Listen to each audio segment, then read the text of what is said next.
আপনাদেরকে হুঁশিয়ার করে বলতে চাই, স্বাধীন বাংলাদেশে 5ই আগস্টের পর থেকে কেউ ভুলেও নতুন করে সাজার বিন্দু মাত্র চেষ্টা করবেন না। যদি কেউ এই চেষ্টা করে, বাংলাদেশের ছাত্র জনতা একসাথে সে সকল ফ্যাসিস্টের দোষরদেরকে প্রতিহত করবে।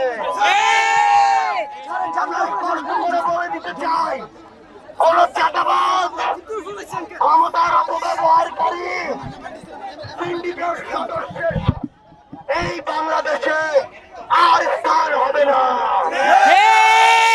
আমরা শুধু এটুকু বলতে চাই, আমাদের যে ভাইরা রক্ত দিয়েছে, জীবন দিয়েছে, তাদের সেই স্পিরিট, সেই ছাত্রদের অভ্যুত্থানের চেতনা ধরে রাখতে যে কোনো দিন, যে কোনো সময় আমরা রক্ত দিতে প্রস্তুত থাকবো। যারা সিস্টেম রিফরমেশনের সাথে যুক্ত, যারা সিস্টেম রিফরমেশন আপনারা করবেন, আপনারা আজকে বাকি সপ্তাহগুলোকে মাথায় রাখবেন। অর্থাৎ এই যে ছাত্রলীগের এটি ভাগ্যভক্ত হয়ে যায়নি, 5ই আগস্টের পুনর্মন্ত্রণ হয়েছে আজকে।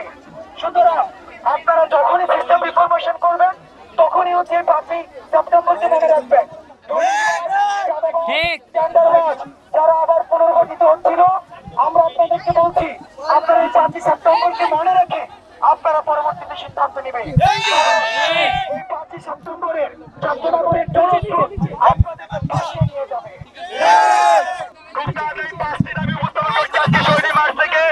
আমাদের প্রথম দাবি, গণহত্যাকারীদের দ্রুত গ্রেপ্তার করে বিচার শুরু করতে হবে। আমাদের দ্বিতীয় দাবি, শহীদ পরিবারদের আর্থিক ও আইনি সহযোগিতা দ্রুত নিশ্চিত করতে হবে।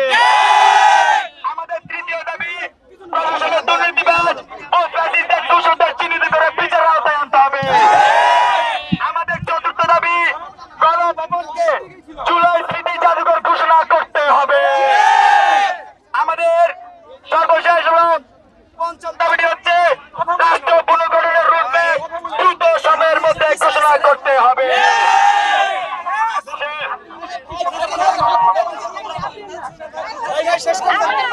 দাবি করব